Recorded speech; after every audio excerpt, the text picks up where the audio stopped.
Changing Lanes, the official podcast of BMW. Welcome to this episode of Changing Lanes, the official podcast of BMW. My name is Sarah. And my name is Jonathan. And today in the podcast, we're hopping into a time machine to revisit 90 years of the BMW kidney grille. A BMW without a kidney grille? I mean, it's almost unthinkable. It's iconic. I mean, just look at its unmistakable shape. Very few BMW models in history didn't have a kidney grille, the most famous one being the classic Isetta design. Oh, and if you want to learn more about the Isetta and its story, give episode 19 a listen. But let's get back to the kidney grille. Yes, originally, Jonathan, the kidney grille had just one function, which was letting air to the radiator. It's simple enough, right? But as new propulsion technologies are evolving and the cooling function becomes less important, there's a bunch of new design options for the kidney grille. So it's a constant evolution. So are you ready? Are you ready for a journey through BMW kidney grille history? Yes, let's do it. All right. So let's go way, way back in time to 1933. So back then, the BMW 303 represented a milestone in actually two respects. Number one, the midsize sedan was BMW's first six-cylinder model. Not bad. One of many to follow. Exactly. And number two, it was the first vehicle to bear the hallmark kidney grille. Now, although radiator grilles divided by a center bar was nothing new, BMW went the extra mile and placed the logo between the upper arches and rounded the top and bottom of the grille, giving it that unmistakable BMW look. And voila! You got the first ever kidney grille. All the way back in 1933. Exactly. All right, let's hop back into our time machine and shoot ourselves about 23 years forward to 1956, the year BMW came out with the BMW 503. Yeah, now this four-seater dropped the towering radiators of the 1930s and opted for a medium-height, fully chrome-plated pair of kidney shapes. Now, this design looked like total perfection, if you ask me. Stunning. And this smaller format was also made possible because the kidney grille was now no longer the only component used to cool the engine. It was supported in this function by two side air inlets, which kept things cool under the hood. Same actually goes for the BMW 501 and 502 that launched before it. All right, let's not get back into our time machine just yet, because another kidney grille that's worth mentioning also came from the year 1956, and that is the BMW 507. It was clearly ahead of its sister model in terms of progressive design. This roadster was the very first BMW to feature two large, horizontally positioned air intakes, and this was totally groundbreaking at the time. Most definitely. I mean, even the car's creator, Count Albrecht von Goetz. What a legend. I mean, that man alone deserves his own podcast episode. Exactly. He took his creative license and he totally ran with it, something that BMW designers wouldn't do again until the 1990s. Such large air intakes were, in fact, they were a necessity of the BMW 507, reason being that they were the only source of fresh air for the radiator of the V8 engine. Yes, but that is not the only noteworthy design feature. The 507 was BMW's first model to feature a dynamically angled front known as the shark nose. This visually extends the hood and suggests a formidable forward thrust. Now, the shark nose design set the bar for the new class of the 1960s, and it characterized the vehicles of the 3, 5, and 7 series well into the 1990s. Amazing. So I'm guessing that Count Albrecht von Goetz and the design team were really ahead of their time. Yes, they were. Okay, let's zip on forward in time 5 years and make a pit stop in 1961 with the BMW 1500. Now, just as we were speaking about the new class back in 1956, these mid-range models were a huge turning point, technically, commercially, and also in terms of the brand typical design of a BMW. Yeah, the two kidneys of the BMW 1500 and its sister models were similar to those of the BMW 503 from 1956, but they were narrower than on all previous BMW models, and they were placed between two horizontal grilles. Amazing. So new arrangement, new look, new feel. Exactly. Yeah. So with this new arrangement of primary and secondary air grills, this forms the blueprint for the front-end design for BMW's core models right into the 1980s. So if you look at the front of an E30, that's where its grille design comes from. And speaking of the future, let's hop back into our time machine and stop off in 1978, which is when bell-bottoms were all the rage, and the BMW M1 became a legend when it comes to the design of the kidney grille. Awesome. Yes, Sarah. For obvious reasons, only ultra-flat air inlets were considered for its long front section. But, giving up on the brand-identifying character of the kidney grilles was out of the question. That's why they are the smallest ever seen on a BMW. I wonder how Count Albrecht von Goertz felt about that. Who knows? And not to forget, what's significant is that they're flanked by pop-up headlights, one of my favorite features. Yeah, and those pop-ups sure do look cool. They do. And, this BMW M1 kidney grille design was echoed into the design of later niche models. For example, the BMW Z1 in 1988 and also the BMW 8 Series of 1989.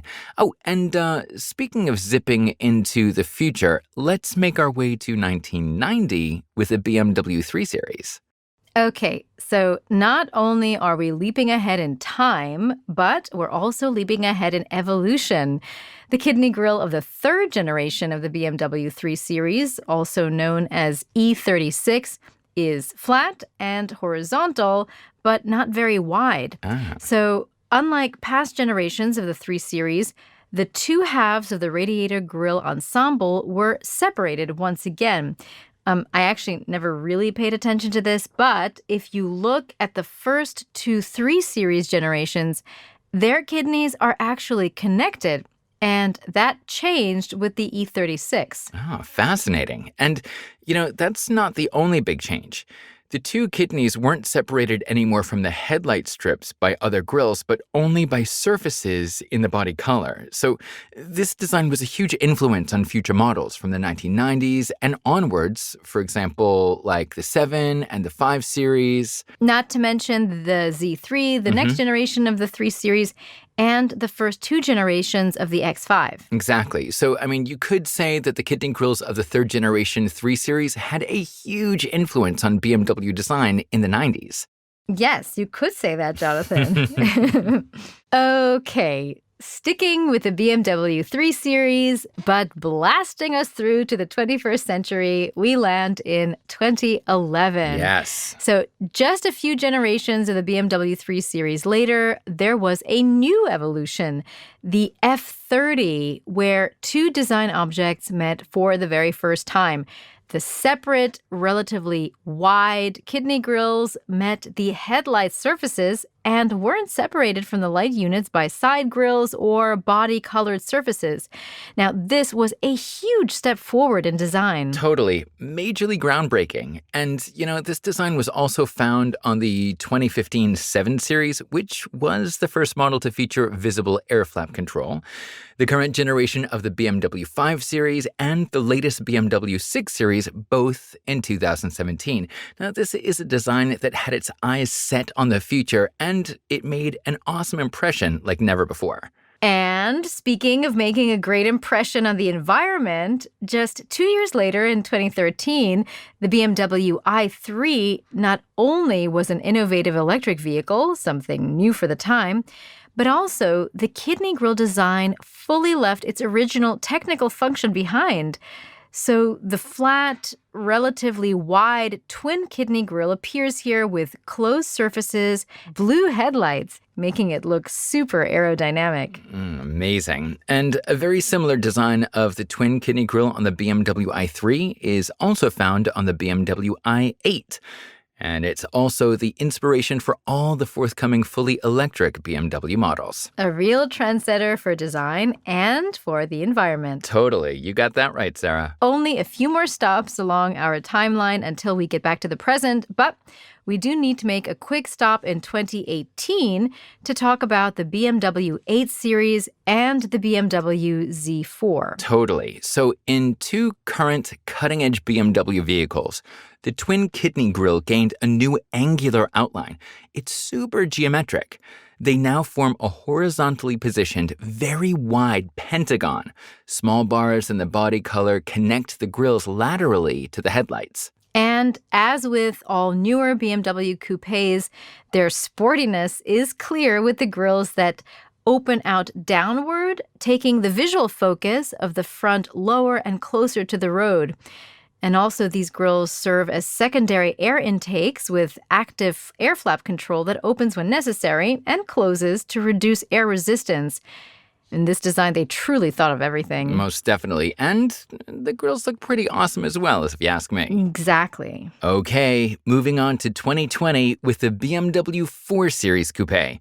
The most significant part of its sporty design is the large, upright, and forward-leaning BMW grille on the front of the vehicle. Yeah, after all of this time traveling, a look back shows the evolution of the grille and just how much the new BMW 4 Series Coupe follows the legendary sports car tradition.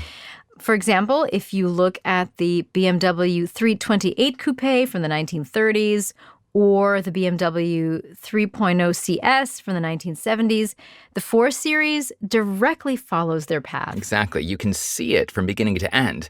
The new BMW 4 Series Coupe really is the essence of the BMW brand. But you know, Jonathan, our time travel wouldn't be complete without going back in time once more. Are you feeling a little bit reminiscent, Sarah? Yeah, maybe a little.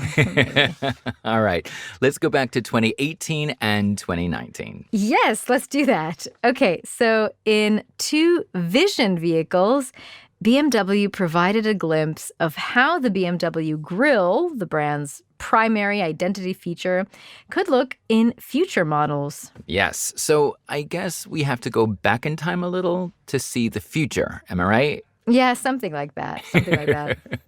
So in the all-electric BMW Vision iNext, the twin kidney grille takes the form of a further development of the grille from the BMW i3 with a trial given to a striking single break of the usual center bar. Yes, that's right. So behind the closed surface of the grille, cameras, sensors, and other technologies for assisted and automated driving are hard at work. Sounds super cool. Yeah, it is. So internally, this solution is known as Shy Tech. So that's high tech that works in secret. And it's kind of funny, right? And meanwhile, in the BMW Vision M1 hybrid sports car, the kidney grille takes the shape of a sculpturally pronounced glass-enclosed kidney grille that emerges directly from the front of the vehicle. It's really a no-holds-barred style with surfaces featuring engraved and stylized BMW logos. And Jonathan, what really is amazing is the illumination of the grille, and a color gradient inside it further heightens this 3D effect. This sounds so futuristic. Yeah, it's super cool. And who knows if maybe one day we'll see that effect on the road as well. I mean, time will tell. And a time travel to the future where we may recognize something from the past or present day.